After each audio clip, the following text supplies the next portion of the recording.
நிம்மதியா விடை நீ தருவாய் குருவே சாயே. தாய் என்று சொல்ல யாருண்டு இங்கு ஊரெங்கும் தேடி நானும் அலைந்தேன். ஷீரடி வந்து சந்நிதி நின்று சோகத்தை சொல்லி விம்மி அழுதேன்.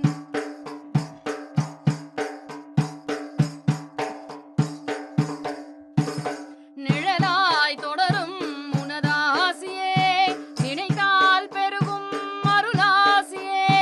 உனையே தொழுவேன் படியேறியே ஒலி நான் பெறுவேன் விளக்கேற்றியே. அனுதினம் உனதடி பணிந்திட அதிசயம் நொடியினில் நிகழ்ந்திட மழையென உனதருள் பொழிந்திட